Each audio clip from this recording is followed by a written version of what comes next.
क्या हुआ गणेश? तुम यहाँ स्वर्ग के द्वार तक आकर अचानक रुक क्यों गए? चलो भीतर, माँ प्रतीक्षा कर रही होंगी।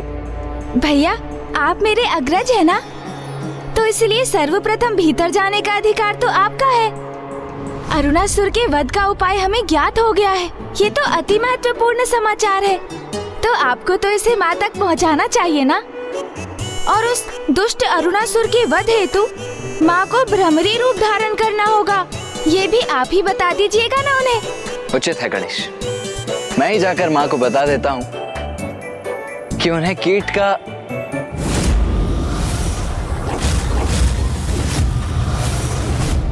ओह, तो गणेश ने बड़ी चतुराई से माँ तक ये समाचार पहुँचाने का भार मुझ पर ही डाल दिया।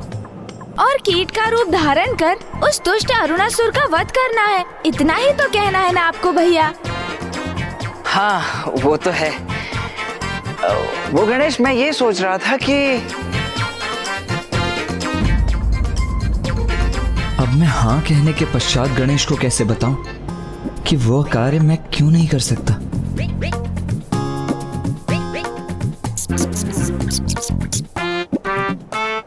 क्या हुआ? तुम दोनों स्वर्ग लोक के भीतर प्रवेश करने के स्थान पर यहाँ क्यों रुक गए और किस वार्तालाप में उलझ गए हो तुम दोनों? माता, हम तो आप ही की प्रतीक्षा कर रहे थे। क्यों गणेश? वो क्या है ना, क्योंकि जब माता साथ हो तो पुत्रों का आगे रहना उचित नहीं है, इसीलिए आप भीतर प्रवेश कीजिए ना, हम आपके पीछे पीछे प्रवेश करेंगे। क्यों गणेश? हाँ हाँ हाँ हाँ भैया। और माता, अरुणासुर के वध के उपाय के जिस प्रश्न ने हम सभी को उलझा कर रखा था, उसका उत्तर तो अब हमें ज्ञात हो गया है। तो ये समाचार आपके मुख से सुनकर माँ कितनी प्रसन्न होंगी। और हाँ, उन्हें ये बताना आपके लिए भी कितना सुखद होगा ना कि अरुणासुर का वध अब निकट ही है। बस उसके लिए माँ को एक कीट अर्थात भ्रामरी का रूप धारण करने की देर है बस। क्यों गणेश, है ना? हाँ हाँ हाँ हाँ भैया। हाँ हाँ अवश्य, क्यों नहीं। मैं अवश्य बताऊंगी उन्हें कि किस प्रकार बार बार तुम दोनों मुझसे चतुराई करने के असफल प्रयास कर रहे थे।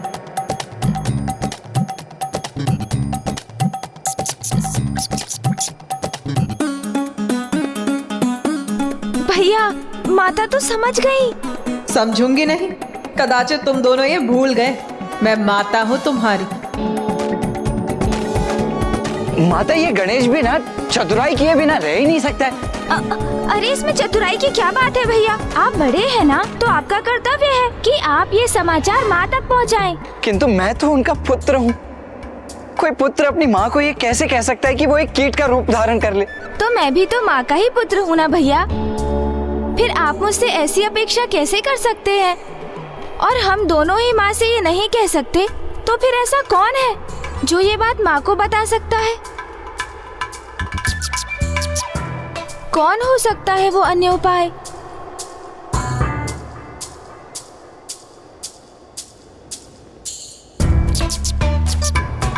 मूषक जी।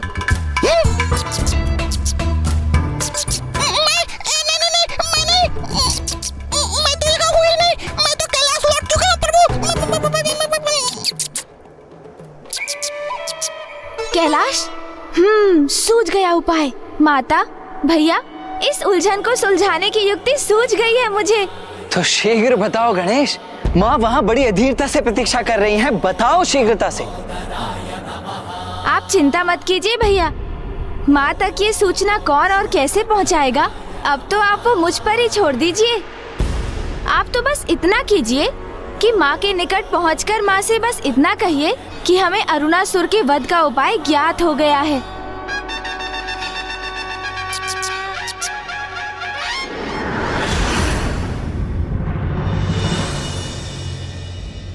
पुत्र कार्तिकेय, पुत्र, तुम तो गणेश की सूचना प्राप्त करने गए थे ना, तो कहो गणेश कुशल तो है ना? हाँ माँ, गणेश तो पूर्ण रूप से सकुशल है। तो फिर कहाँ है वो? अरुणासुर के वध का उपाय ज्ञात कर वो अभी तक लौटा क्यों नहीं पुत्र?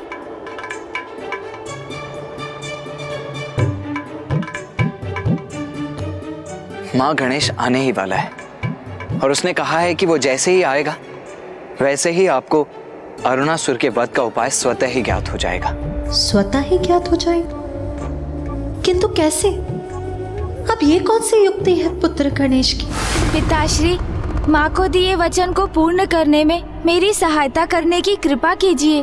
पुत्र, जो तुम चाहते हो मेरा वो करना उचित नहीं। क्यों पिताश्री, क्यों उचित नहीं है? उसमें क्या हानि हो सकती है भला? आपने तो माता के लिए अनेकों रूप धारण किए हैं। आपने क्या कुछ नहीं किया उनके लिए? माँ के प्रत्येक शक्तिपीठ पर भैरव रूप में उनके साथ रहते हैं आप। माँ के ही निवेदन पर आपने योगी रूप को त्याग कर अपना मनोहर रूप धारण किया था। इसलिए पिताश्री अब माता के भ्रमर अर्थात उन्हें भ्रामरी रूप धारण करवाने के लिए आपको ये नवीन रूप धारण करना ही होगा। मैं जो कह रहा हूँ उसमें क्यों संकोच कर रहे हैं आप पिताश्री? पुत्र, मैं ऐसा कर सकता तो अवश्य करता, किंतु मुझे संकोच इसलिए हो रहा है कि मुझे ऐसा करते देख अन्य सभी क्या सोचेंगे, और ब्रह्मदेव और नारायण, कहीं उनके लिए मैं एक मनोरंजन का कारण न बन जाऊं। पिताश्री, किसी भी कार्य के प्रति नकारात्मक सोच को त्याग कर सकारात्मक सोच धारण करना चाहिए। यही सीख आपने सदा दी है मुझे, तो इस बार इतनी छोटी सी बात कैसे विचलित कर सकती है आपको? जगत कल्याण के लिए, सृष्टि के लिए और प्रत्येक जीव के सुख के लिए और स्वयं माँ के मुख पर मुस्कुराहट लाने के लिए इतना तो आप अवश्य ही कर सकते हैं पिताश्री।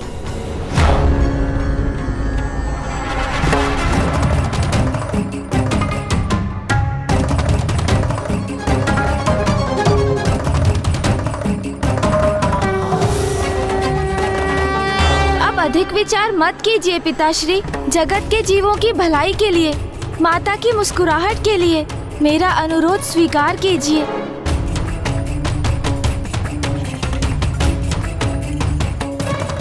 जगत के जीवों की भलाई के लिए, माता की मुस्कुराहट के लिए मेरा अनुरोध स्वीकार कीजिए।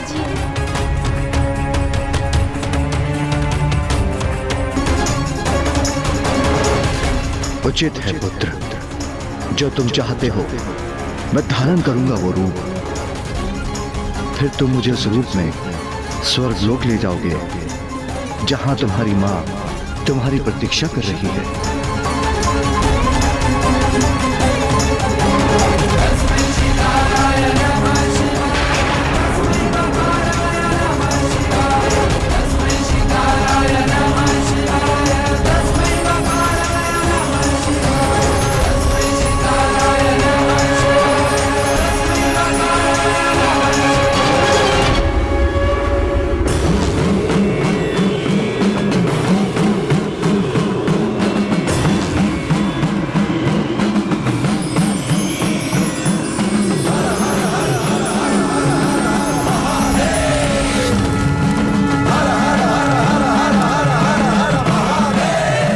क्या हुआ नाथ?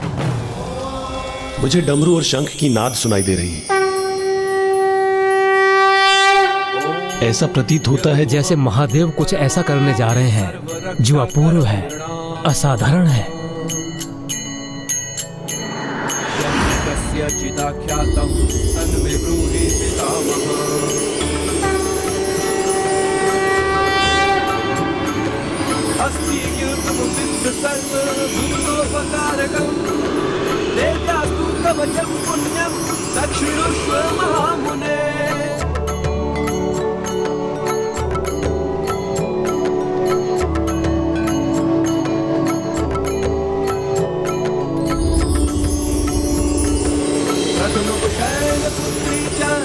अद्भुत!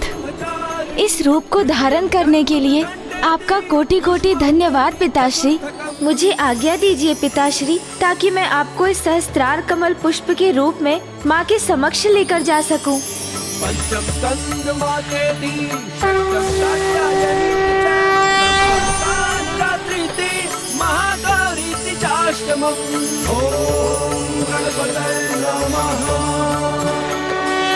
अब पुत्र गणेश सहस्त्रार कमल पुष्प रूप में महादेव को देवी आदि शक्ति के पास स्वर्गलोक ले जा रहा है।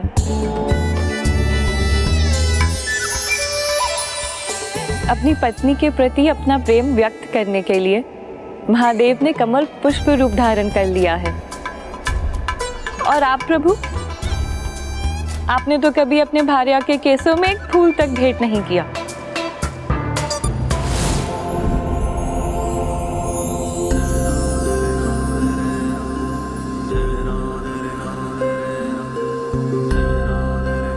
कमल पुष्प पर स्थित होकर आपको महादेव का कमल पुष्प रूप धारण करना मनोरंजन का कारण प्रतीत हो रहा है। महादेव के त्याग को आप कैसे समझ सकते हैं स्वामी? स्वयं कमल पुष्प पर विराजमान अवश्य रह सकते हैं, किंतु महादेव के समान मान अपमान की चिंता किए बिना अपनी पत्नी के मुख पर मुस्कुराहट देखने के लिए, अपनी पत्नी के लिए निसंकोच इस प्रकार पुष्प रूप धारण कर सकते हैं क्या आप?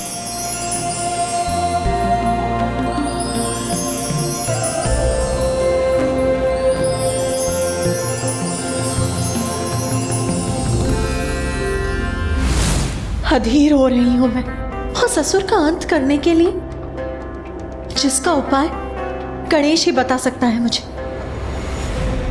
किंतु कहाँ है पुत्र गणेश? वो अभी तक लौटा क्यों नहीं? माँ, गणेश को कुछ समय का अवकाश और दे दीजिए, वो बस आता ही होगा माँ।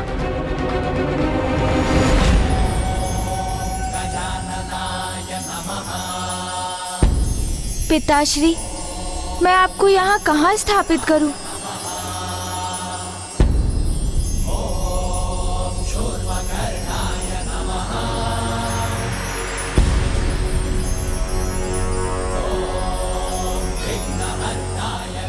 स्वामी, आप मुखदर्शक ही बने रहेंगे अथवा जाकर गणेश की सहायता भी करेंगे? आप सर्वथा उचित कह रही है देवी। हमें वहां जाकर गणेश की सहायता करनी चाहिए।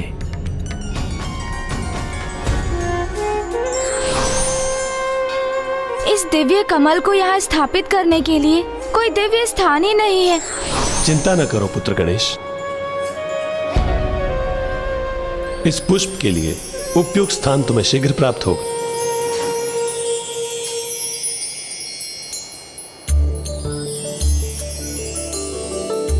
अति सुंदर, कितना अपूर्व, कितना सुंदर दृश्य है ये।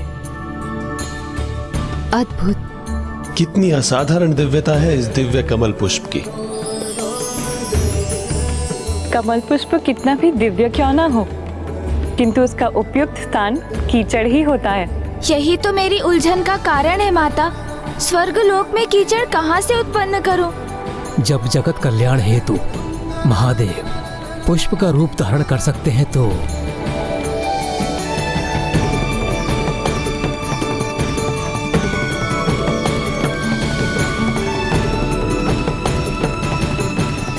अवश्य।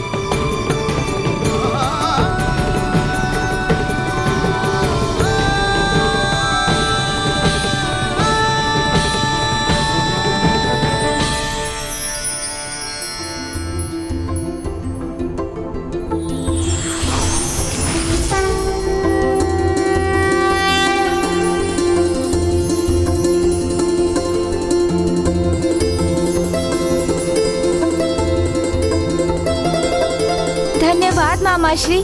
प्रभु श्री नारायण।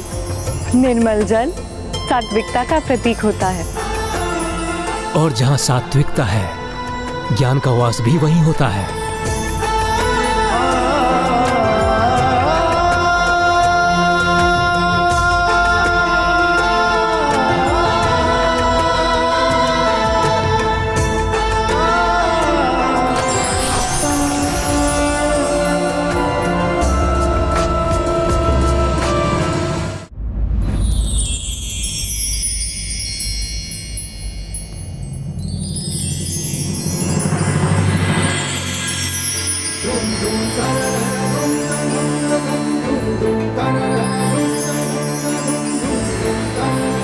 नारायण की शुद्धता और निर्मलता का जब सृष्टि के समस्त ज्ञान के धारक ब्रह्मदेव से संयोग होता है, तभी उस स्थान पर पूर्ण ज्ञान रूपी सहस्त्रार कमल स्वयं महादेव के स्थित होने का आधार तैयार होता है। अर्थात जब कोई स्वयं के व्यक्तित्व को निर्मल जल के समान शुद्ध और पवित्र बना लेता है, तभी वो पूर्ण ज्ञान को प्राप्त करने के योग्य बनता है।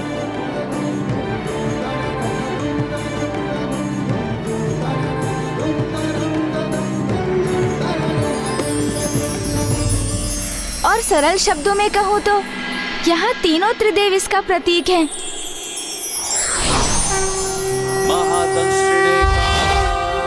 जहाँ ज्ञान के साथ पवित्रता है, वहीं परम ज्ञान की प्राप्ति भी संभव है। हिरण्यश्रवसे द्वारिणे भीमाय भीम पराक्रमाय ओम नमो नमः।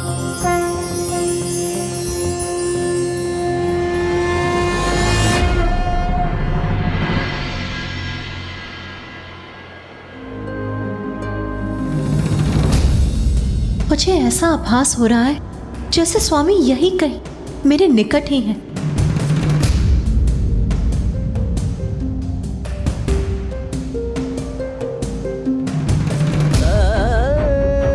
किंतु यदि वो मेरे निकट है तो मेरे सम्मुख क्यों नहीं आ रहे हैं?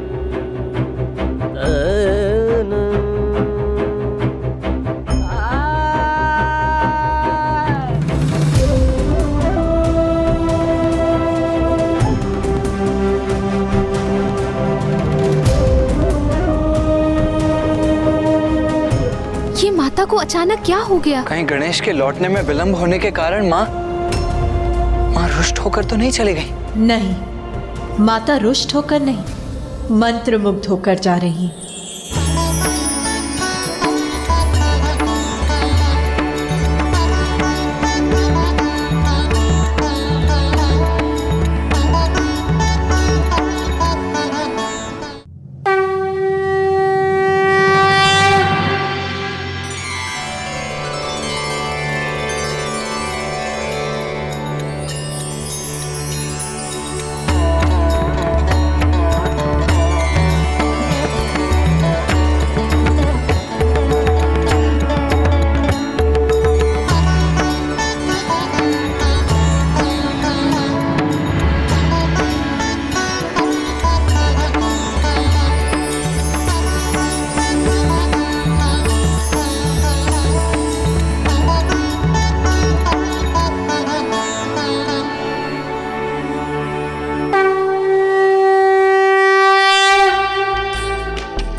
अद्भुत है तुम्हारी युक्ति गणेश। तुम्हें माता से कुछ कहने की आवश्यकता भी नहीं पड़ी और उन्होंने ब्रह्मरी रूप भी धारण कर लिया। ये तो उस अनंत प्रेम और अनुराग का ही प्रभाव है जो माता आदि शक्ति महादेव के प्रति रखती हैं। और इसी भाव के कारण ही वो सहस्त्रार कमल रूप में महादेव के निकट जाने के लिए भी उन्होंने ब्रह्मरी का रूप धारण किया। माता ब्रह्मरी देवी की, माता ब्रह्मरी देवी की, माता ब्रह्मरी देवी की, माता ब्रह्मरी देवी की। उमा, आपके इसी ब्रह्मरी अवतार को संसार के सम्मुख लाने के लिए ही मुझे कमल पुष्प का रूप धारण करना पड़ा। अरुणासुर को यही वरदान प्राप्त है कि उसका वध एक भ्रमरी द्वारा ही संभव हो, जिससे आप उस पापी के विनाश हेतु भ्रमरी रूप धारण करें। ब्रह्म, कीट, जननी, साधारण कीट हो या कोई अन्य जीव, सृष्टि के सभी चराचर जीवों की जननी मैं ही तो हूं। तो भला मुझे एक कीट का रूप धारण करने में क्या आपत्ति होती स्वामी? इसके लिए आपको इतने कष्ट उठाने की कोई आवश्यकता नहीं थी। सर्वथा सत्य है आपका ये कथन, किंतु इससे मुझे कोई कष्ट नहीं, अपितु ये तो मेरा सौभाग्य है और अरुणासुर का ये दुर्भाग्य, क्योंकि अब उसका अंत समय आ चुका है। उसके पापों की गागर भर चुकी है।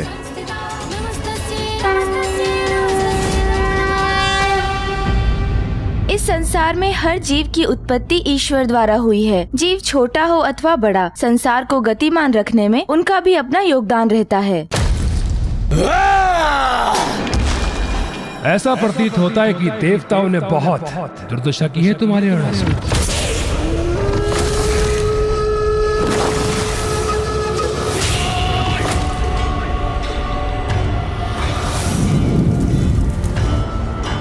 उन तुच्छ देवताओं में इतना सामर्थ्य कहां? उन्होंने नहीं, मैंने की है उनकी दुर्दशा। देखो दुर्गमासुर, देखो देखो दुर्गमासुर, देखो। तो फिर तुम्हारे भवन को इस प्रकार नष्ट भ्रष्ट किसने किया? था एक तुच्छ गजमुख बालक, जिसे कम आंकने की भूल कर बैठा मैं, क्योंकि मेरा भवन इतनी सरलता से पूर्ण रूप से नष्ट नहीं हो सकता, क्योंकि जितना वो थल के ऊपर है उतना ही थल के नीचे भी उसका निचला भाग तो अभी पूर्ण रूप से सुरक्षित है। इसीलिए तुम्हें कोई चिंता करने की आवश्यकता नहीं दुर्गमासुर। उचित कह रहे हो तुम अरुणासुर, चिंता करने की आवश्यकता मुझे नहीं, अपितु तुम्हें है, क्योंकि तामसिक माता के अनुसार वो गजमुख बालक तुम्हारे मृत्यु का भेद ज्ञात चुका है। असंभव!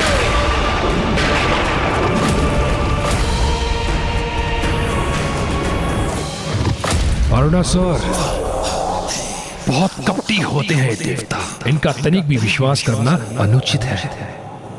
असुरों का भेद ज्ञात करने के लिए कैसी भी कपट योजना की रचना कर सकते हैं और इसके लिए कुछ भी कर सकते हैं।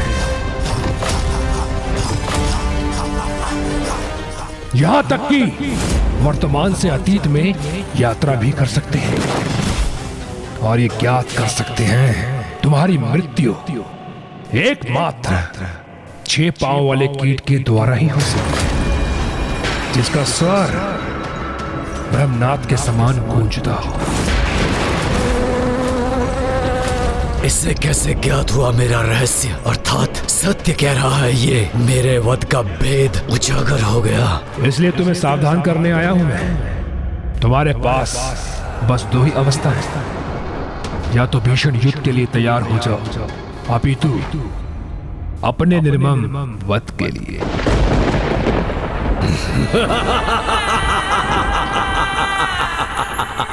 दुर्गमासुर, क्या प्रतीत होता है तुम्हें? ऐसा वरदान क्यों मांगा मैंने ब्रह्मदेव से? इतना विशालकाय शक्तिशाली असुर होकर भी अपने वध के कारण स्वरूप एक तुच्छ और साधारण सी कीट का चुनाव क्यों किया मैंने? कितना भी प्रयास कर ले ये तुच्छ सी कीट मुझे कोई क्षति नहीं पहुंचा सकती, वो भी एक मादा कीट जिसके लिए उड़ान भरना भी कठिन है। वो मुझे क्या क्षति पहुंचाएगी? यदि वो मुझ तक पहुंच भी गई तो मुझे अपने गुंजन से अपने आगमन की सूचना दे देगी। तब मैं तो क्या, मेरी एक तुच्छ सी छिपकली उसे निगलकर अपना आहार बना लेगी। इसलिए मुझे तुच्छ सी कीट से भयभीत करने का प्रयास मत करो, चले जाओ यहाँ से। उचित है, तुम्हारी जैसी इच्छा, किंतु तुम एक अंतिम सुझाव देना चाहूंगा। अपने इस महल की सुरक्षा कड़ी कर लो, किंतु माता आदि शक्ति तुम पर किस प्रकार आक्रमण करेगी इसका आकलन लगाना बहुत ही मुश्किल है।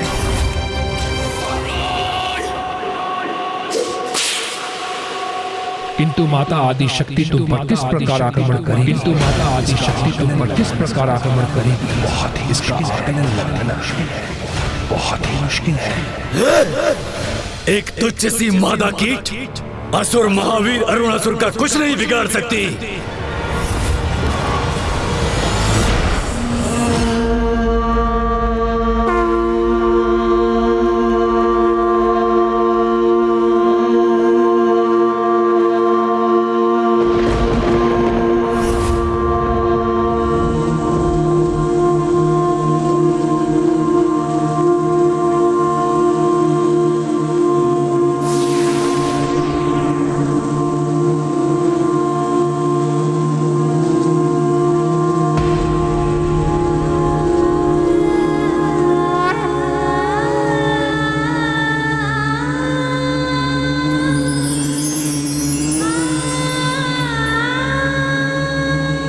जिन कीटों को वो असुर तुच्छ समझता है, आज वही कीट उस दुष्ट के संहार का कारण बनेंगे।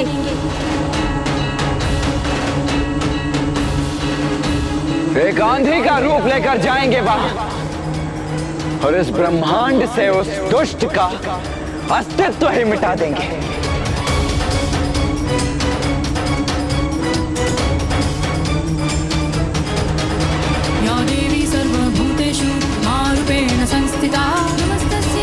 तुम्हारे जीवन की उल्टी गिनती आरंभ हो गई अरुणासुर। आज तुम्हें यह ज्ञात होगा कि किसी की तुच्छता का आधार उसका आकार नहीं, उसका आचरण होता है। और तुम्हारा ये दुष्टतापूर्ण आचरण ही तुम्हारी तुच्छता का प्रतीक है।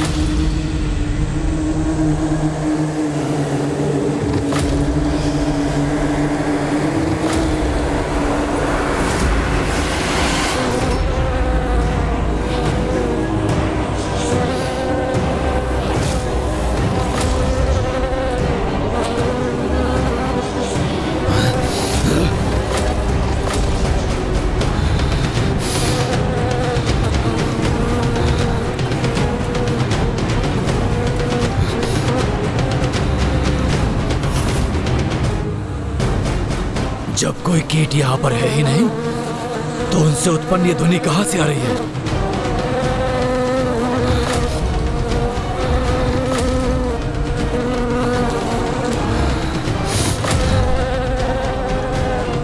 यहाँ तो कोई भी नहीं है।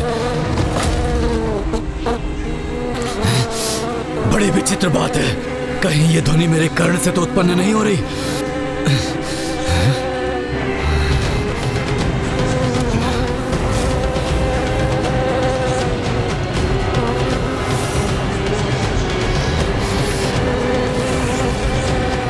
ए प्रहरी, तुम्हें ये भिनभिनाहट सुनाई दे रही है? नहीं।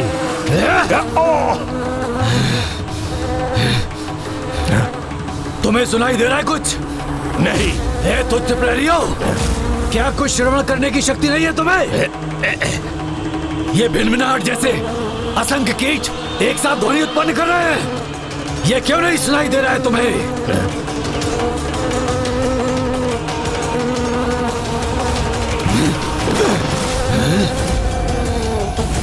भिनभिनाहट नहीं, तुम्हारी मृत्यु के आगमन का स्वर है अरुणासुर। अब जितनी भी श्वास शेष है तुम्हारे जीवन में, उसका आनंद ले लो तुम। शांत हो जाओ, शांत हो जाओ तुम कीट के समान तुच्छ देवता, मेरे समक्ष भिनभिनाने योग्य नहीं।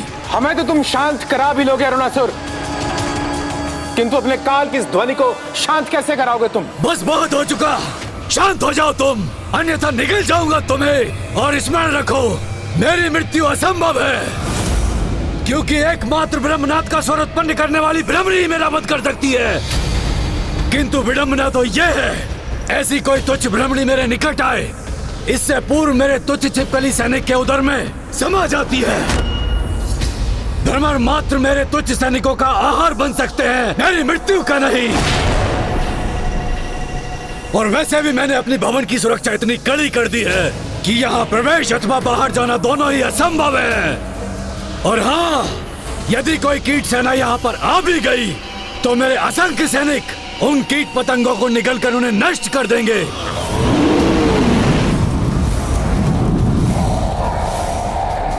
और यदि कोई मेरे प्रथम स्तर पर स्थित सैनिक से आगे भी बढ़ाया तो इस भवन के दूसरे स्तर पर तो मेरी चमगादड़ प्रहरियों की सेना से सामना करना होगा उसे, जिनमें से प्रत्येक चमगादड़ अकेला ही असंख्य कीटों का संहार करने में सक्षम है। और तब भी यदि कोई कीट शेष रह गया, तृतीय स्थल पर उन्हें मेरे विषैले अनुघातक सैनिकों के प्रहारों का सामना करना होगा, जिनके छोड़े विषैले द्रव्य किसी भी प्रकार के कीट का अंत करने में सक्षम है। और यदि कोई कीट किसी प्रकार वहां से आगे बढ़ भी आया तो उसके अगले तल पर, जो इस तल से एक तल ऊपर है जहां हम स्थित हैं, ऐसा विनाशकारी धूम्र प्रवाह कर रहे हैं मेरे सैनिक कि कोई भी कीट वहां से आगे नहीं बढ़ सकता।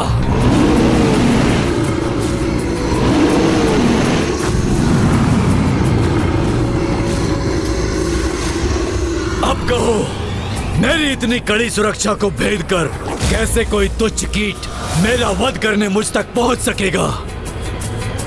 और यदि किसी प्रकार वो मुझ तक पहुंच भी गया तो मैं उसे अपनी जीवा के एक ही बार से निगल कर उसे अपना आहार बना लूंगा और अंत करूंगा उसका।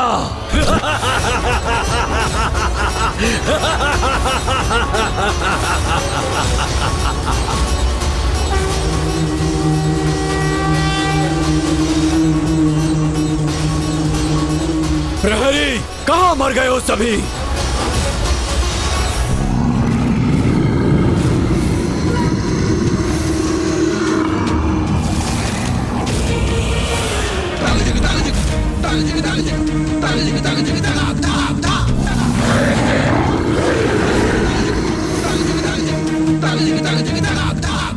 इसीलिए तुच्छ देवताओं, यदि किसी कीट ने भी मेरे सुरक्षा घेरे को पार करने का दुस्साहस किया तो उसका अंत निश्चित है। इसीलिए मैं प्रतीक्षा कर रहा हूँ कि कब तुम्हारी देवी आदि शक्ति तुम्हारी रक्षा के लिए आए और मेरे सुरक्षा जाल के मकर जाल में उलझ कर रह जाए।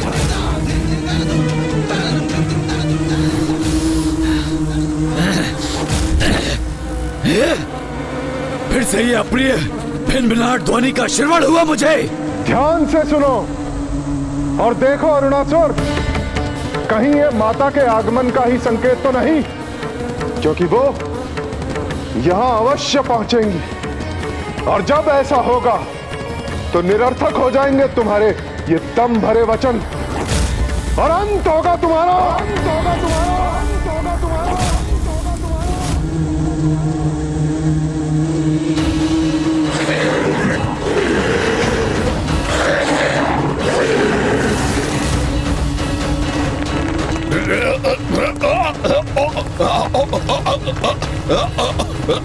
अरे ये भूकंपन कैसे उत्पन्न हुआ? यहाँ हमारे पांव के नीचे का स्थल विभक्त कैसे हो रहा है? क्या हो रहा है ये?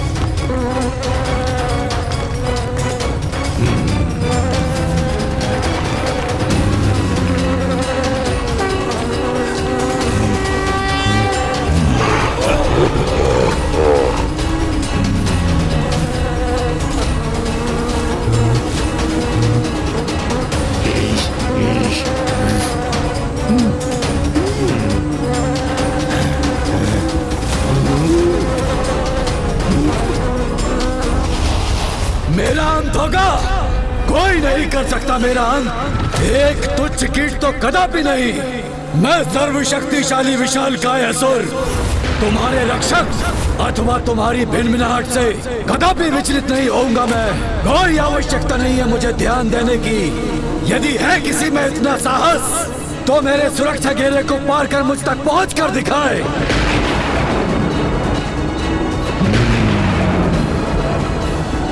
आक्रमण! नष्ट कर दो इन्हें। असुर महानायक अरुणासुर की जय! असुर महानायक अरुणासुर की जय! असुर सैनिकों, भस्म कर दो इन्हें। और अगर फिर भी कोई कीट शेष रह जाए तो उसे जीवित निगल जाओ।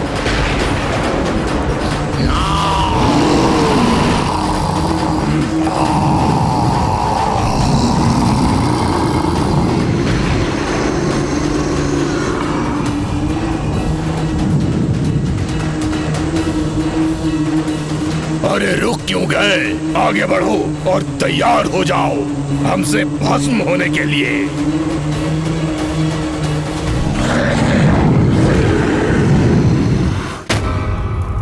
माता, मेरे दो महाशत्रुओं दुष्ट असुर अरुणासुर और आपकी प्रिय देवी आदि शक्ति का परस्पर युद्ध होने जा रहा है। और आज इन दोनों में से किसी एक का इस युद्ध में अंत तो निश्चित है। इसलिए माता, मुझे आप ऐसी दिव्य दृष्टि प्रदान करें जिससे मैं इस युद्ध का आनंद उठा सकूं और स्वयं अपने नेत्रों से इसका परिणाम भी देख सकूं। प्रथम बार कुछ अच्छा मांगा है तूने मुझसे। मैं तो चाहती हूँ कि तू स्वयं अपने नेत्रों से वो भयंकर दृश्य देख ले, जिससे तुझे ज्ञात हो जाए कि भविष्य में कैसी दुर्दशा होने वाली है तेरी।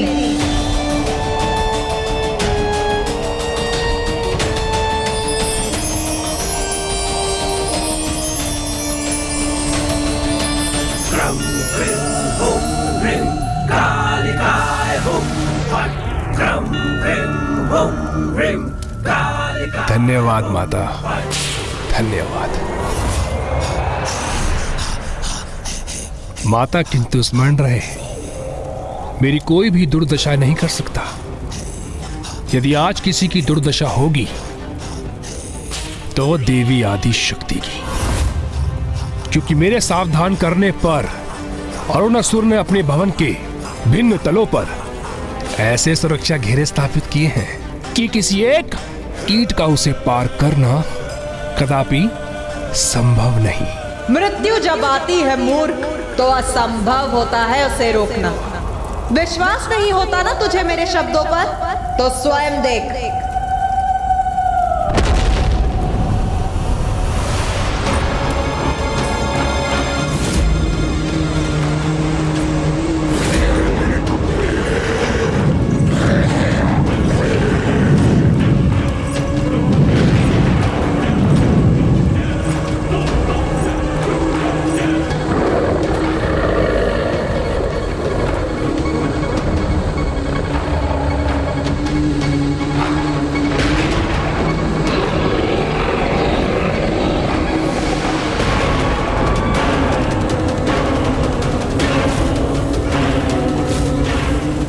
ये क्या?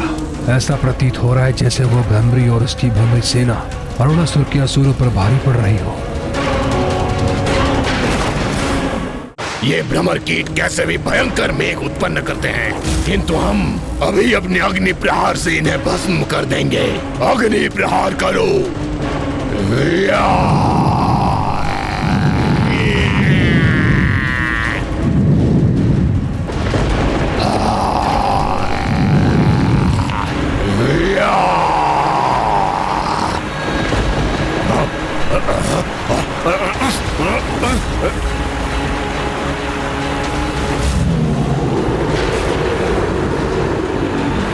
ये वर्षा हमारी अग्नि को शांत कर रही है। हम अग्नि प्रहार करने में असमर्थ हो गए हैं। अब क्या करें हम?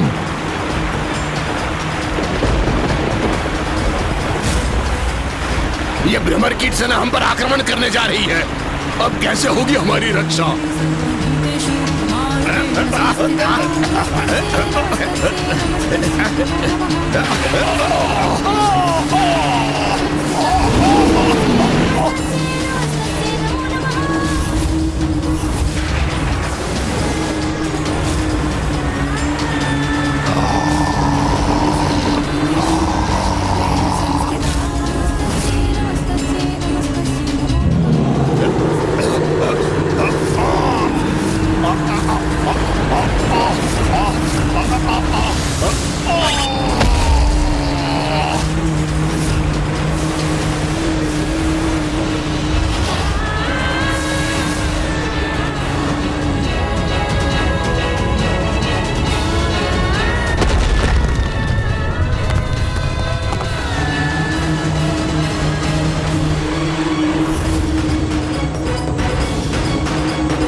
ये अरुणासुर कर क्या रहा है? अपने सैनिकों का नेतृत्व स्वयं करने क्यों नहीं आ रहा है? माताओं, अब तो माँ ने भ्रमरी रूप धारण कर लिया है और अब तक तो उन्होंने अरुणासुर पर आक्रमण भी कर दिया होगा, किंतु पिताश्री अपने वास्तविक रूप में क्यों नहीं लौट रहे हैं? कदाचित जब तक माता के माता भ्रमरी रूप का उद्देश्य पूर्ण नहीं होता, महादेव भी अपने इसी रूप में रहेंगे। जब तक महादेव अपने मौलिक रूप में नहीं लौटेंगे, तब तक ब्रह्मदेव और स्वामी श्री हरि नारायण भी इन्हीं रूपों में रहेंगे। किंतु हमें इसके लिए तो इस युद्ध के अंत की प्रतीक्षा करनी होगी। मुझे एक बात की चिंता है कि उस दुष्ट असुर ने स्वयं को सुरक्षित रखने के लिए कुछ तो उपाय किया होगा।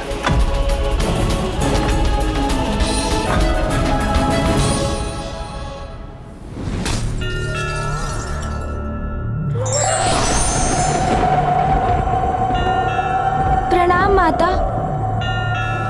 प्रणाम माँ। कल्याण।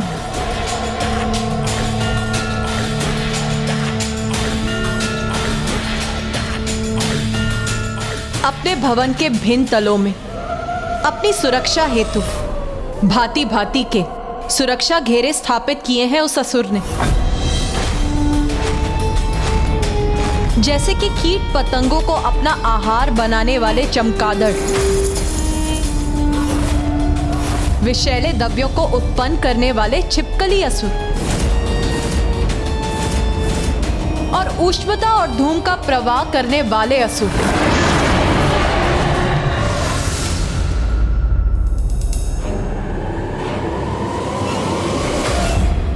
कुछ करने की कोई आवश्यकता नहीं मुझे सर्वशक्तिशाली अरुणासुर को।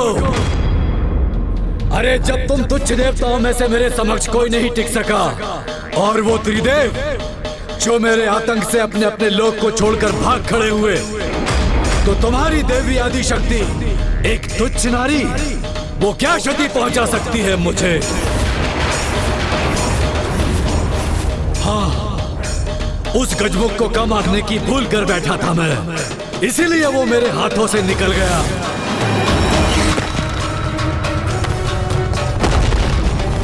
किंतु वो पुनः मेरे समक्ष आया तो कदापि शेष नहीं रहेगा वो।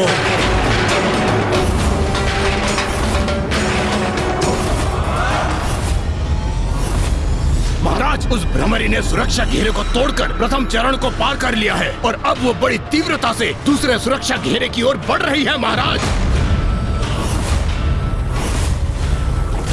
उस भ्रमरी ने सुरक्षा घेरे को तोड़कर प्रथम चरण को पार कर लिया है और अब वो बड़ी तीव्रता से दूसरे सुरक्षा घेरे की ओर बढ़ रही है। महाराज, बढ़ रही है। महाराज,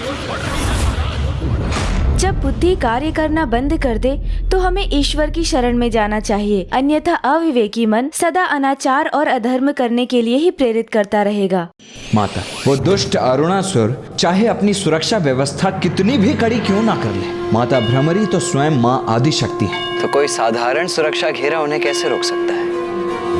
भगवान को भी अवतार की मर्यादा रखनी होती है पुत्र, इसलिए जो कुछ भी एक साधारण कीट को प्रभावित करेगा वो देवी भ्रमरी को भी करेगा। जो अन्य कीट पतंगों के लिए संकट उत्पन्न करेगा, वो देवी ब्रह्मरी के लिए भी संकट का कारण बनेगा।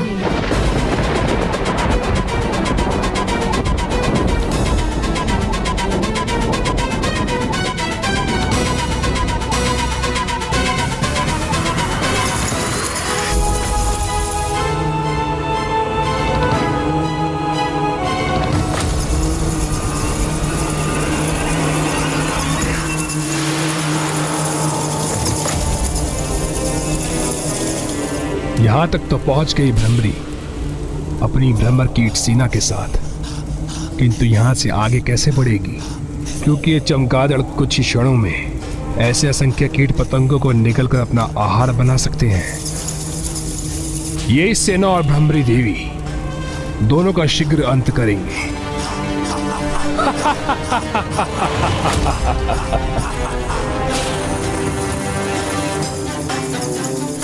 यहाँ इस ओर से आ रही है भ्रमर कीटों की ध्वनि। इन तुच्छ जीवों का इतना दुस्साहस कि ये हमारे साम्राज्य में प्रवेश करें। साथियों, सज्ज रहो। अपने इन तरंगों से हम याद कर लेंगे कि तुम कहाँ हो भ्रमर कीट सैनिकों। फिर तुम्हें अपना आहार बनाएंगे हम।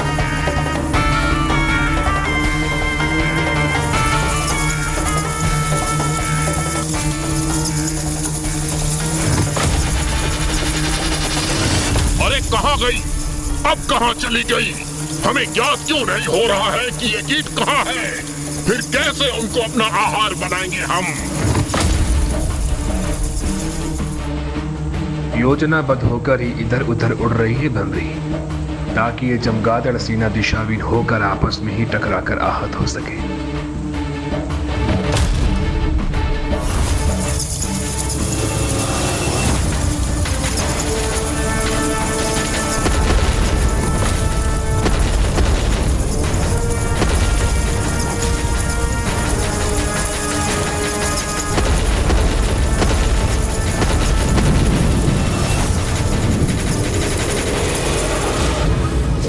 संभव असंख्य चमगादड़ एक भ्रमर कीट को बिना क्षति पहुंचाए नष्ट हो गए।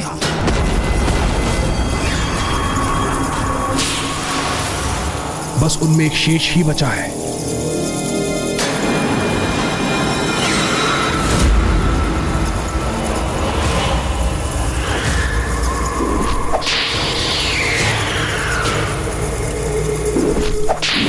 ये दुष्ट मेरी सेना को क्षति पहुंचाने का दुस्साहस कर रहा है।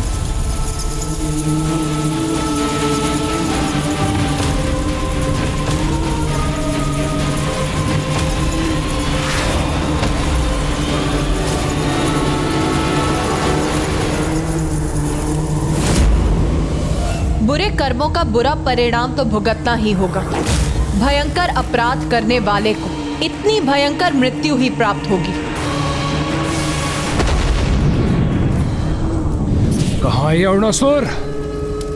कहीं ये दम्भी मूर्ख असुर इन तलों में सुरक्षा घेरा बनाकर निश्चिंत होकर बैठ तो नहीं गया?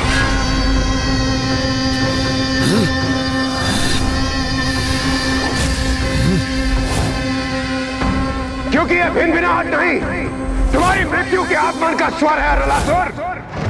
कहीं ये माता के आगमन का ही संकेत तो नहीं, क्योंकि वो यहाँ अवश्य पहुंचेंगी। यहाँ बंदी होने के बाद भी ये देवता इतने निश्चिंत क्यों हैं? क्या है उनके विश्वास का कारण? यहाँ एक बार मुझे अपने सुरक्षा घेरों का निरीक्षण कर लेना चाहिए। भले ही उस भ्रमरी ने मेरे प्रथम पड़ाव के सुरक्षा घेरे को भेद दिया हो, किंतु अब इससे आगे बढ़ते ही मेरे चमगादड़ असुर उन्हें क्षण भर में अपना आहार बना लेंगे। चौथा पड़ाव सुरक्षावत है मेरा, और तीसरा तल भी।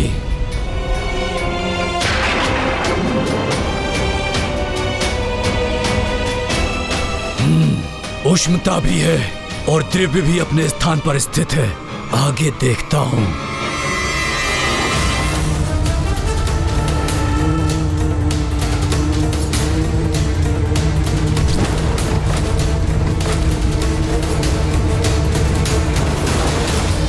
ये भ्रमर कीट सेना यहाँ तक कैसे पहुंच गई? कैसे संभव है ये? इसका तो यही अर्थ है कि उसने दूसरे दल के सुरक्षा घेरे को ध्वस्त कर दिया।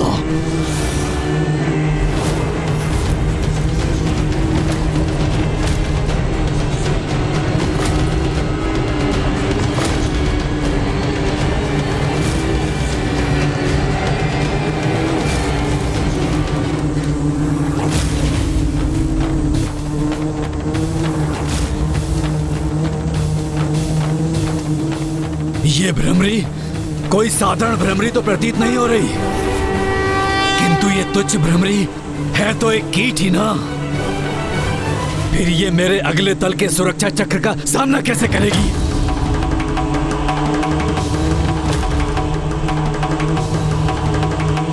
रुक जाओ।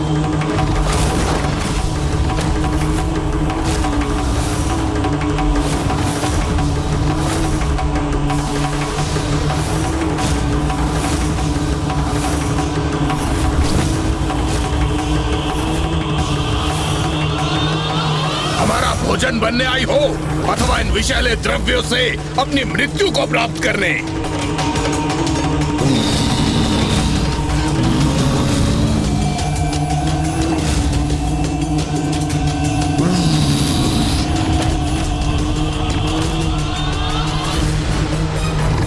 ये विषैली द्रव्य तो मेरी भ्रमर सेना को आहत कर रहे हैं। नहीं, मैं उनके प्राण संकट में नहीं डाल सकती।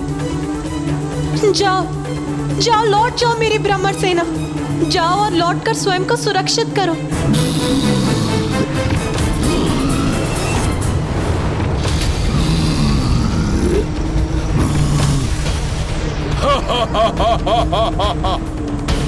क्या सोचा था तुमने? हमें पार करके आगे बढ़ सकोगी तुम? देखा कैसी दुर्दशा हो गई तुम्हारी कीट सेना की।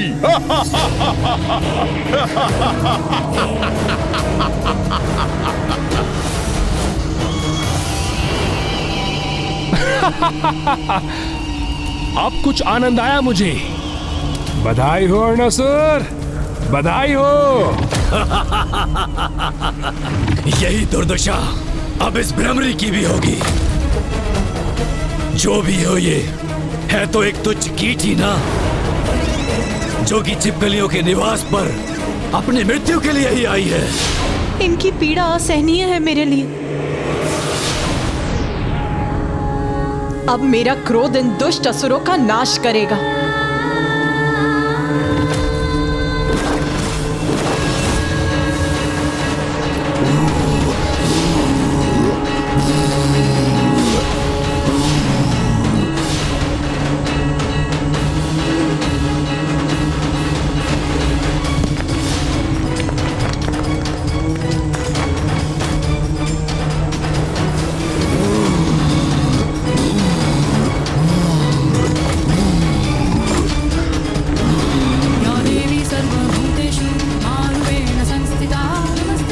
क्या कर रही है वहां? ये क्या करने का प्रयास कर रही है?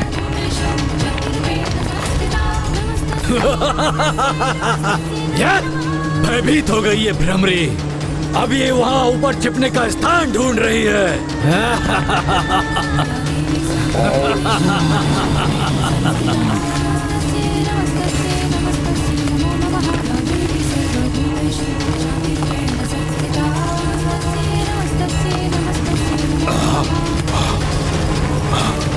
ये क्या? ये धूलकण तो हमारे विषैले द्रव्यों को स्वयं में अवशोषित कर उन्हें निष्क्रिय कर रही है।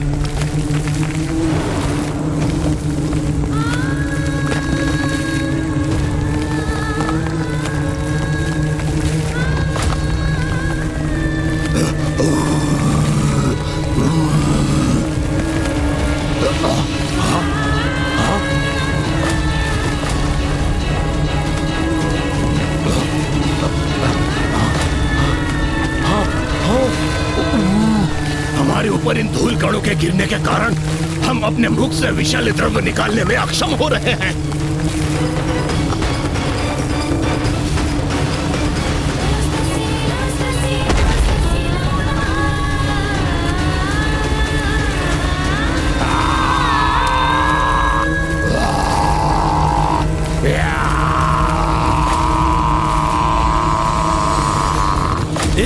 ये भ्रमरी ऐसे विनाश का कारण कैसे बन सकती है?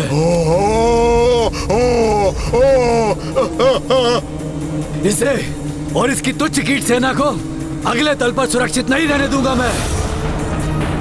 और ये अब ना मुझ तक पहुंच पाएंगे और ना ही ऐसे सुरक्षित जा पाएंगी ये।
इस असुर द्वारा उत्सर्जित अग्नि ताप से मेरी भ्रमर सेना आहत हो रही है।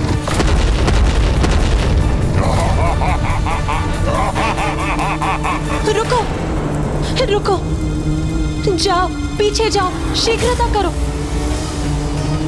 इस असहनीय ताप में तुम में से किसी एक को भी झुलसते हुए नहीं देख सकती मैं।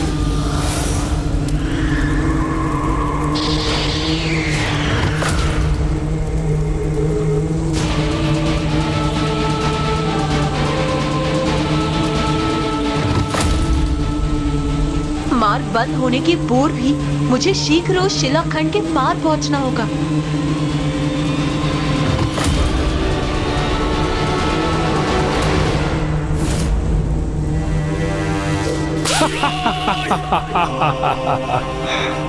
अब क्या करेगी ये भ्रमरी देवी? इसके आगे तो मृत्यु इसकी प्रतीक्षा कर रही है और पीछे हटने का मार्ग अवरुद्ध है। इसलिए पीछे हटकर अपनी रक्षा करने में असमर्थ है। अब इस संपूर्ण भ्रमर सेना का अंत निश्चित है।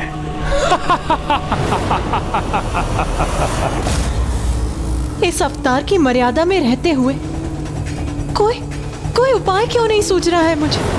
अचानक ये विघ्नहर्ता गणेश प्रतीत होता है मुझसे भी वही भूल हुई है जो एक बार स्वामी से हुई थी जब वो त्रिपुरासुर का वध करने गए थे।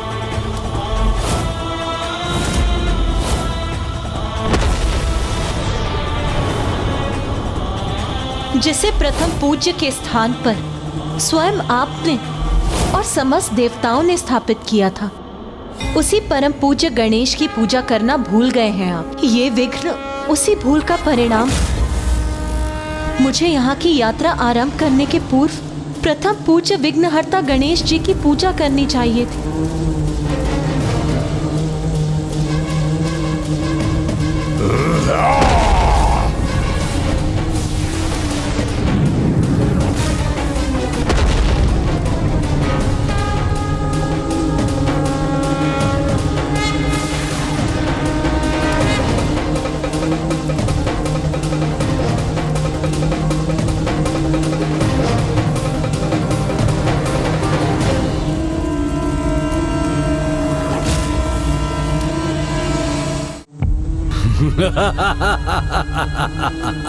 ये तो इन तुच्छ जीवों का स्वभाव है कि कोई भी कठिनाई आती है तो हाथ जोड़कर खड़े हो जाते हैं किसी शिला अथवा पाषाण के समक्ष प्रार्थना करने हेतु। चलो करो प्रार्थना, मैं भी देखता हूँ कौन करता है तुम्हारी सहायता।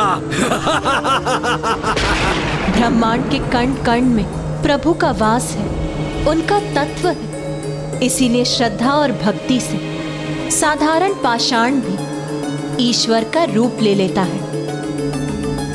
इसीलिए हम सभी इस कण कण में बसे प्रभु के तत्व को श्री महागणपति जी का रूप मानकर उनकी प्रार्थना करेंगे।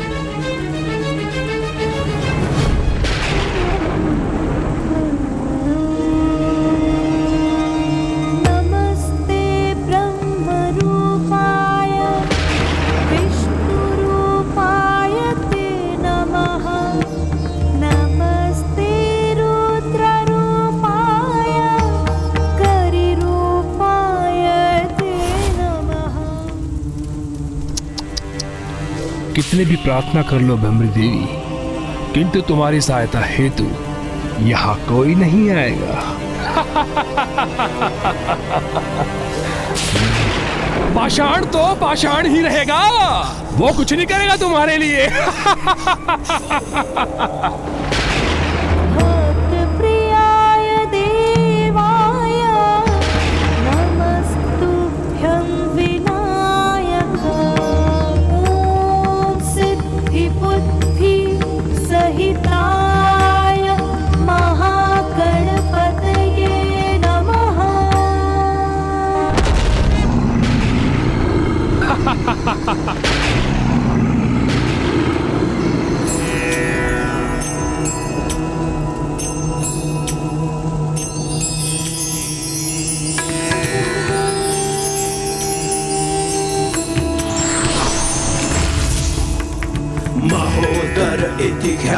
ज्ञान ब्रह्म प्रकाश। हे विघ्नहर्ता महागणपति जी, इस युद्ध के आरंभ में आपका स्मरण ना करने की भूल हुई है मुझसे, उसके लिए मुझे क्षमा करें और इस विघ्न को पार पाने का उपाय सुझाने की कृपा करें।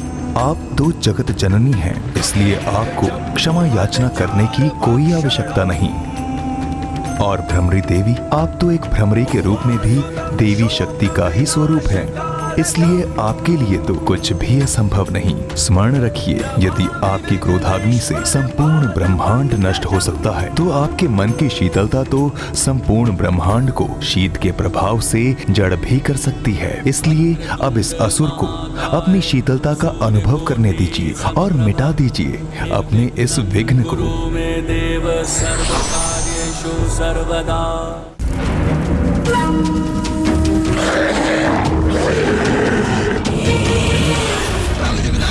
क्या हुआ अभी? सब कुछ? यहाँ तक कि मैं भी स्तंभित रह गया। किंतु जो भी था ये, पर ये करने क्या जा रही है अब?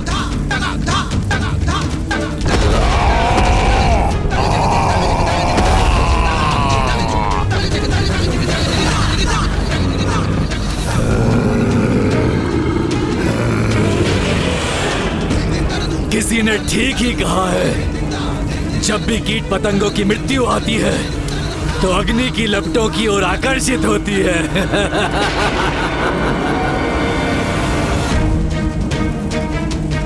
ये क्या करने जा रही है? आत्मदाह करने की इच्छा हो रही है किसकी? अब इस असुर को अपनी शीतलता का अनुभव करने दीजिए और मिटा दीजिए अपने इस विघ्न को।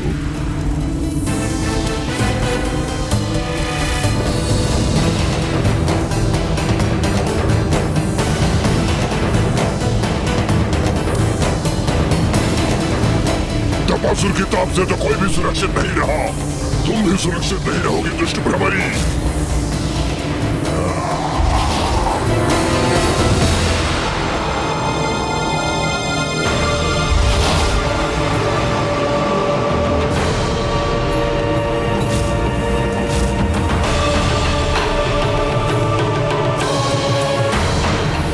अब हमारा मार्ग खुल गया है, आगे बढ़ो और दुष्ट अरुणासुर की मृत्यु का मार्ग खोल दो।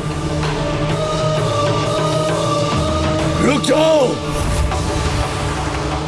हमारे स्वामी, हमारे महाराज, अरुणासुर तक पहुंचना इतना सरल नहीं है।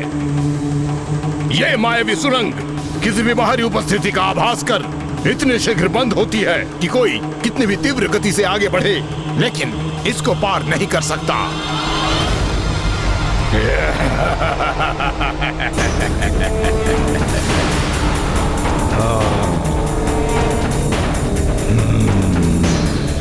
मैं तेरी मृत्यु बनकर आई हूँ अरुणासुर, रिक्त हाथों नहीं लौटूंगी मैं।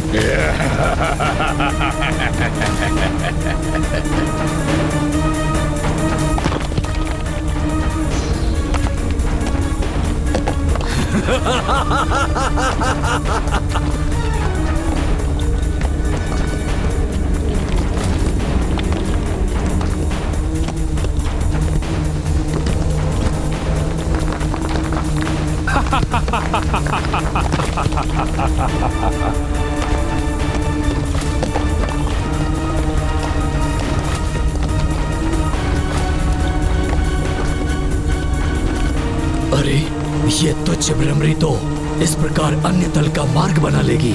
मुझे किसी भी प्रकार इसे रोकना ही होगा।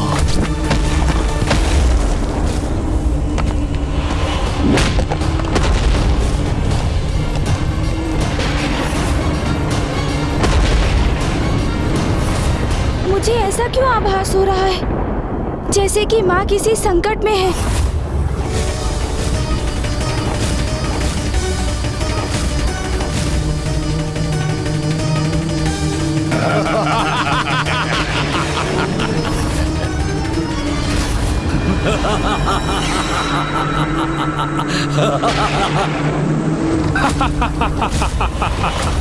अरे ये देवी तो उलझ गई बेचारी।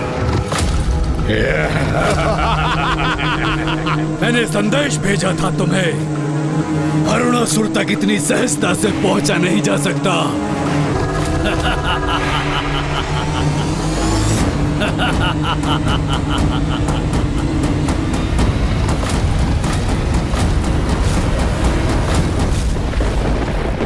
यदि किसी कठिन कार्य को भी साहस, धैर्य और पूर्ण कर्मठता से किया जाए तो वो कार्य एक छोटे से जीव का विशाल पर्वत पर सरलता से पहुंचने जैसा सरल हो जाएगा।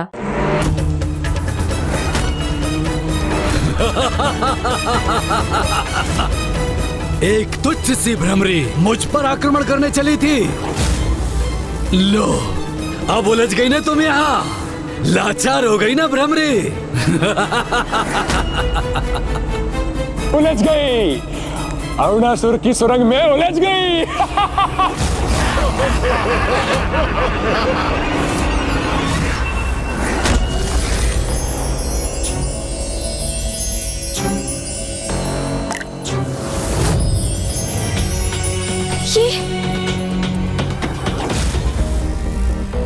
भैया, क्या हुआ गणेश? पिताश्री, उन्होंने अपना कष्ट व्यक्त किया है अभी। अर्थात मेरा आभास उचित था। माँ कहीं किसी संकट में उलझी हुई है। देखिए ना, पिताश्री भी माँ की पीड़ा के कारण ही विचलित हो रहे हैं। इसलिए अब इसमें मुझे कोई संदेह नहीं कि माँ पर अवश्य कोई बड़ा संकट छाया है।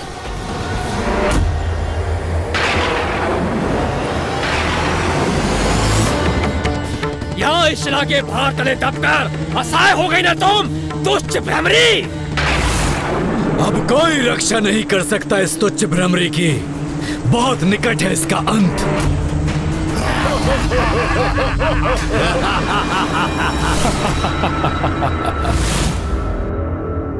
भगवान को भी अवतार की मर्यादा रखनी होती है पुत्र। इसलिए जो कुछ भी एक साधारण कीट को प्रभावित करेगा वो देवी भ्रमरी को भी करेगा। चिंता मत करो गणेश। यदि माँ किसी संकट में है तो मैं स्वयं जाकर उनकी सहायता करूंगा।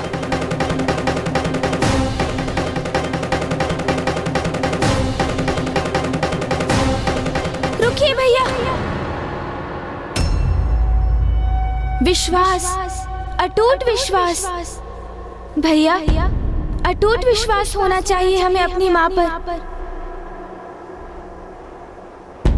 उनके इस रूप में भी उनके सामर्थ्य पर ऐसा दृढ़ विश्वास जो किसी भी परिस्थिति में ना डिगे। किंतु गणेश, भैया, हम वहाँ गए तो कदाचित माँ की कुछ कठिनाई तो दूर होगी ही, किंतु क्या इसमें उनकी प्रतिष्ठा को ठेस नहीं पहुँचेगी? नहीं भैया, हम हस्तक्षेप कर माता के मान को क्षति नहीं पहुंचने देंगे और उन पर जो भी संकट छाया है माँ उसे मिटाने का उपाय अवश्य ढूंढ लेंगी। इसलिए हमें इसका विश्वास कर धैर्य पूर्वक माँ के द्वारा अरुणासुर के अंत की प्रतीक्षा करनी चाहिए, क्योंकि माँ की लीला तो उचित समय पर ही उजागर होती है, उससे पूर्व नहीं, है ना भैया?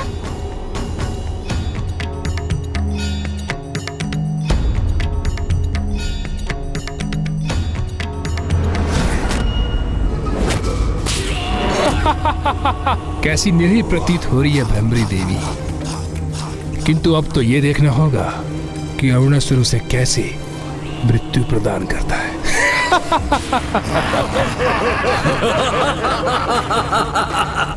देख क्या रहे हो? अंत कर दो इस तुच्छ भ्रमरी का। बहुत कष्ट दिए हैं इस दुष्टा ने हमें, तो उसके दंड स्वरूप जीवित ही निकल जाओ उसे।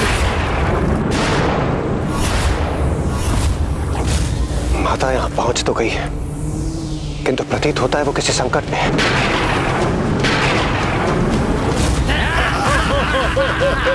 इन दुष्टों ने तो घेर लिया है मुझे।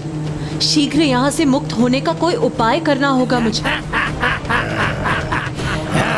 हमारे अनेकों असुर भ्राताओं का वध किया है इसने। आज मैं इसे अपना भोजन बनाऊंगा। हाँ हाँ, शीघ्र से आहार बनाओ अपना। क्यों नहीं मित्र, करो, भोजन करो इसका, अंत कर दो इसका। वैसे भी इतनी नन्ही सी भ्रमरी के लिए हमारे मध्य किसी भी होड़ का लाभ क्या है? क्योंकि इससे भला किसका उदर भरेगा? उचित कहा तुमने। इतनी छोटी हूँ मैं कि मुझे अपना आहार बनाकर तुम में से किसी एक का भी उदर नहीं भरेगा। आज तो तुम्हें मेरा आहार बनने से कोई नहीं रोक सकता, और तुम अपने वचनों से हमें भ्रमित करने का कितना भी प्रयास कर लो, किंतु अब मेरे उदर में जाकर तुम्हारा अंत तो निश्चित ही है। तुम तो चतुर हो, इतने मूर्ख नहीं जितने प्रतीत होते हो। मेरी युक्ति को भांप लिया तुमने, और तुम्हें तो मेरा रहस्य भी ज्ञात है। गुप्त रहस्य? कैसा गुप्त रहस्य? मुझे तो प्रतीत हुआ ऐसे ज्ञात है। चलो मैं ही बता देती हूँ। तुम में से जो भी मुझे अपना आहार बनाएगा, बाहर स्थित मेरी असंख्य कीटों की सेना उसकी अधीन हो जाएगी, और फिर उसे भोजन प्राप्त करने हेतु कोई श्रम नहीं करना पड़ेगा, क्योंकि उसका भोजन तो उसके अधीन होने के कारण स्वयं उस तक चलकर आएगा। और इसी कारण वो असुर कभी भूखा नहीं रहेगा।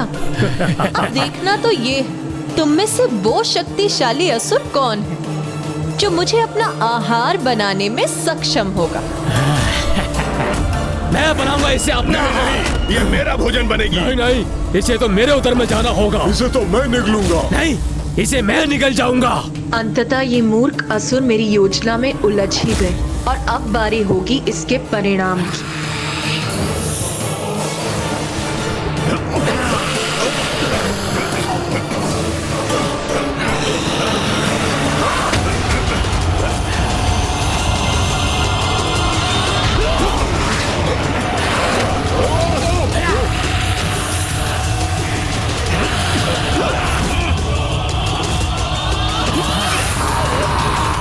सभी के जीवा प्रहारों से ये पाषाण शिला अपने स्थान से डिग रही है, अर्थात मेरी युक्ति सफल हो रही है।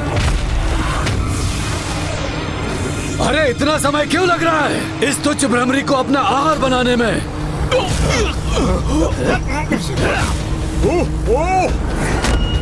मुझे ऐसा क्यों प्रतीत हो रहा है कि इसमें भ्रमरी की कोई योजना है?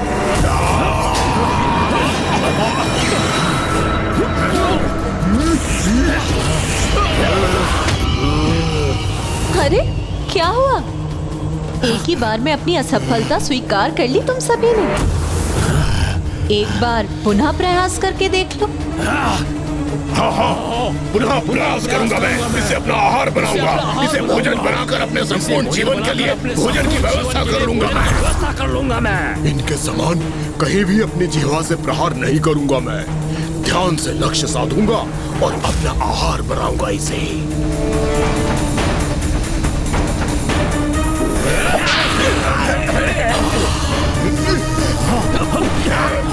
रूप से मुक्त नहीं हुई हूँ मैं, किंतु ये दुष्ट ऐसे ही प्रयास करते रहे तो कदाचित शीघ्र ही सफल होगी मेरी युक्ति।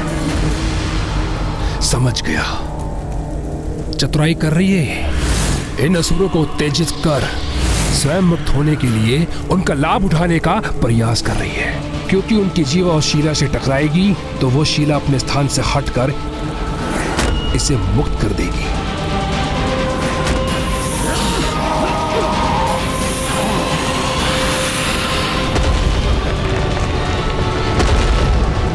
मूर्ख अरुणासुर, तुम्हारे इन मूर्खों को अपनी युक्ति का साधन बना रही है वो।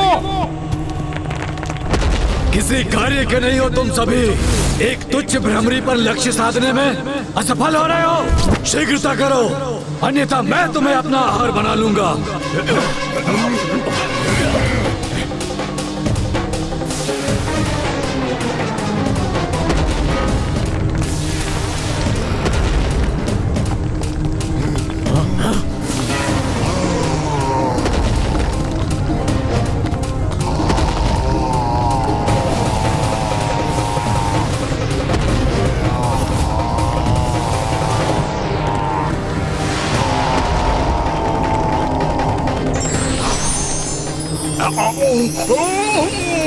अरे इस प्रकाश ने बातें कर दी मेरी।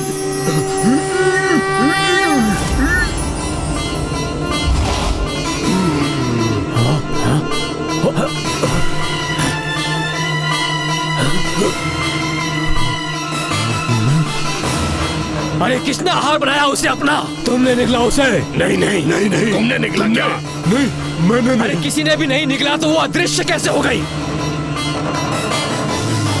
किसने अपने उदर में भरा है उसे और अब वो स्वीकार भी नहीं कर रहा है? तुमने खाया होगा, तुमने खाया होगा, तुमने खाया होगा। उदर उसी का भरता है जिसे संतुष्टि, लोभ नहीं, किंतु तुम्हारा लोभ तुम सभी के विरुद्ध गया और तुम में से कोई भी मुझे अपना आहार नहीं बना सका। अरे ये रही वो भ्रमरी, शीघ्र पकड़ो उसे। अरे आहार बना लो उसे अपना। शीघ्र पकड़ो उसे, आहार बना लो उसे अपना।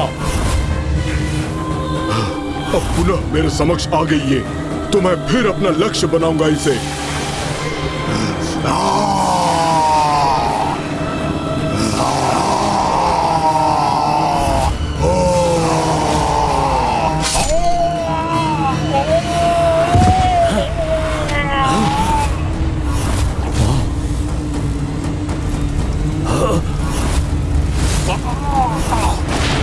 इतना दुस्साहस इस तुच्छ भ्रमरी का!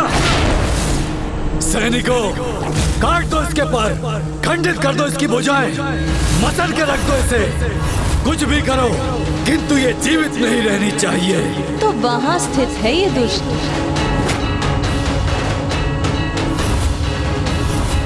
मुझे ज्ञात हो चुका है कि तुम कहाँ स्थित हो दुष्ट। आ रही हूँ मैं, किंतु इसके पूर्व मेरे मार्ग में आ रही बाधा का सर्वनाश भी देख लो तुम।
ये क्या हो रहा है वहाँ? ये भ्रमरी वहाँ इतना विनाश करने में सफल कैसे हो रही है? असुर महानायक, उस तुच्छ भ्रमरी ने हमारे अनेकों सैनिकों का वध कर दिया। तो तुम मुझे ये सूचना देने आए हो? जाओ, रोको उसे। ठहरो, तुम जाओ, तुम रुको यही। जी महाराज।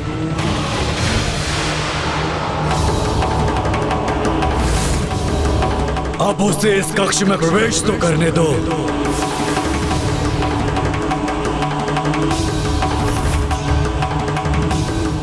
बहुत आतंक फैला चुकी हो तुम भ्रमरी, किंतु मेरी जीवा से सुरक्षित नहीं रह सकोगी तुम, क्योंकि जो भी मेरी जीवा के संपर्क में आता है वह सीधा मेरे उदर में उतर जाता है।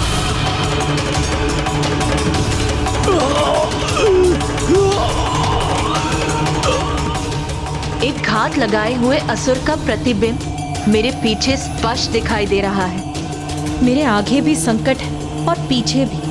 इन दोनों संकटों का एक साथ निवारण करना होगा मुझे।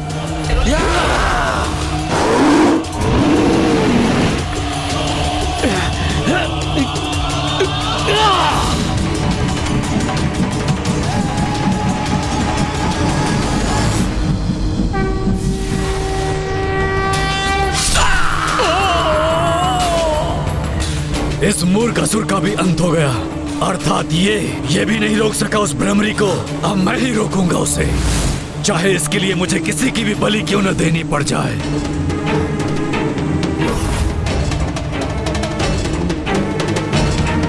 तनिक कल्पना करो, यहाँ मेरे स्थान पर कोई और मेरी शैया पर सुप्त अवस्था में हो और वो भ्रमरी यहाँ प्रवेश करे तो क्या होगा? नहीं समझ सके ना तुम?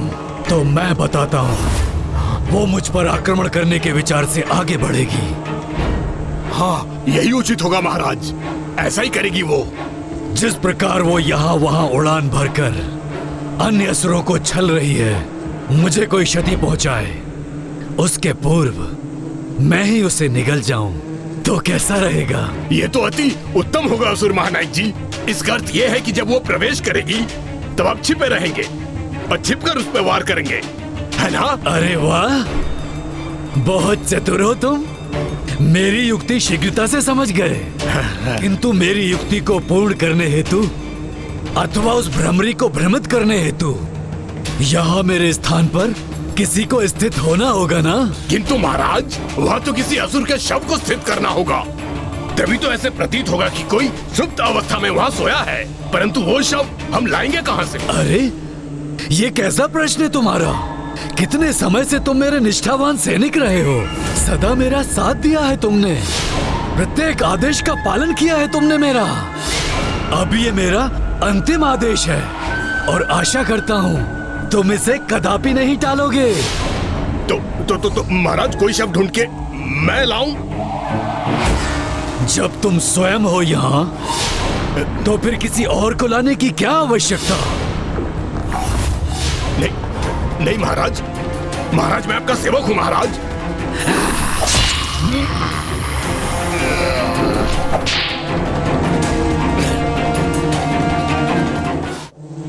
यहाँ बाहर तो मेरा कार्य पूर्ण हुआ, अब भीतर प्रवेश करने का मार्ग ढूंढना है मुझे।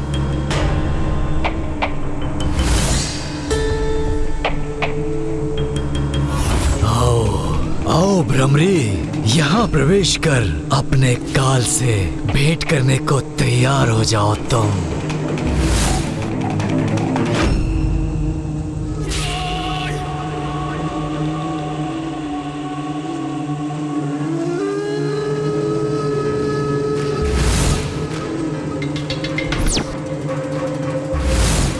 मेरी रक्षा का उपाय बने हो तुम तो चतुर सैनिक।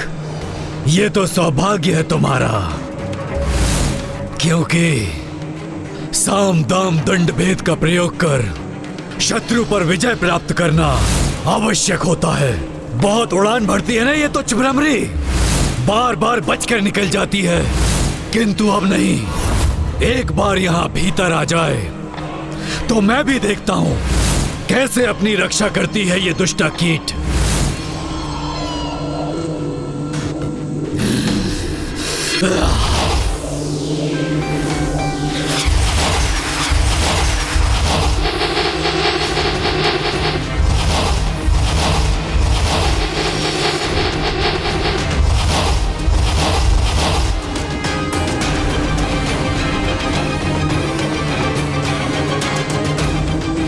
सभी छिद्रों को बंद कर दिया है इसने तो। कोई रिक्त मार्ग दिख ही नहीं रहा जिससे कि मैं प्रवेश कर सकूं।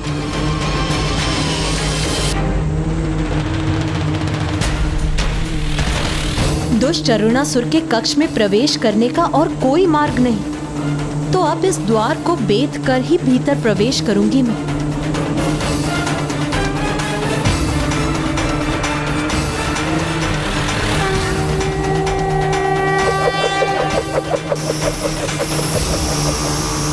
इसी क्षण की तो बहुत अधीरता से प्रतीक्षा थी मुझे।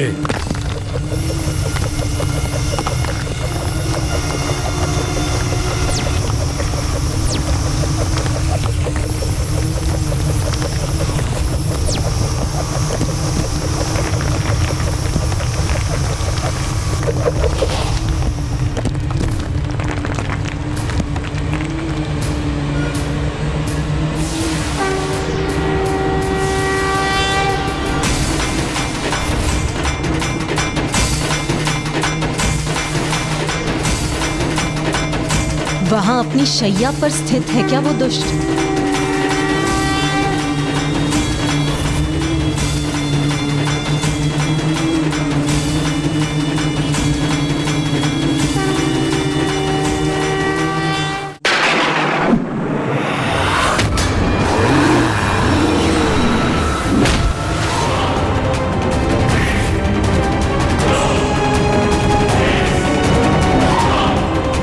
मुझसे सुरक्षित रहकर कहीं नहीं जा सकोगी तुम तुच्छ भ्रमरी।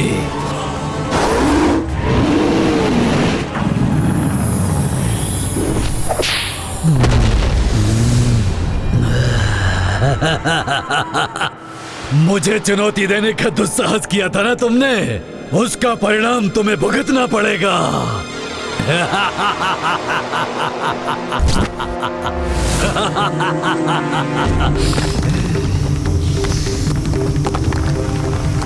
अरे ये छिद्र करने का स्वर कहां से आ रहा है?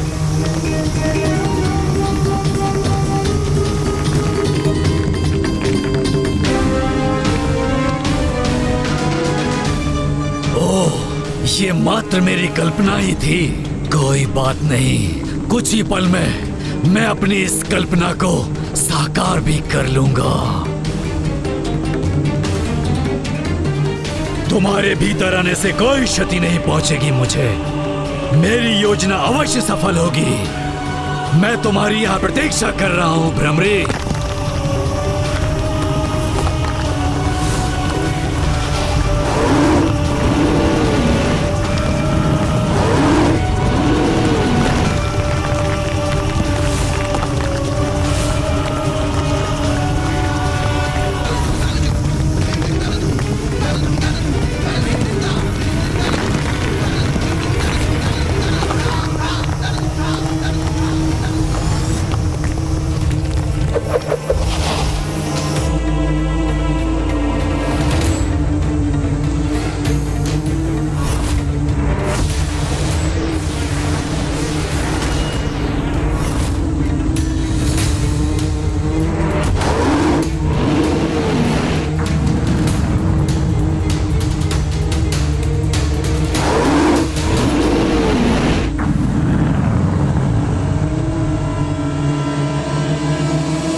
जहां से मैंने प्रवेश किया उस मार्ग को बाधित कर दिया इस दुष्ट ने।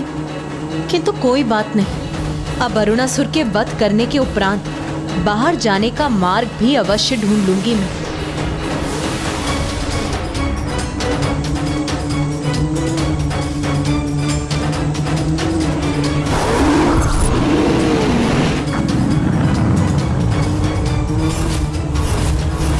दुष्ट अरुणासुर! दुष्ट अरुणासुर! दुष्ट अरुणासुर!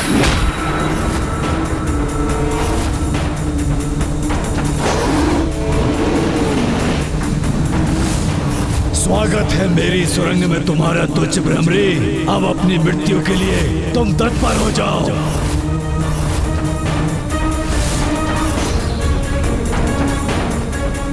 अधर्मी कितना भी छल बल का प्रयोग कर ले, किंतु ईश्वर जब अपनी लीला दिखाने पर आते हैं तो ये छल बल उनके समक्ष शून्य पड़ जाते हैं।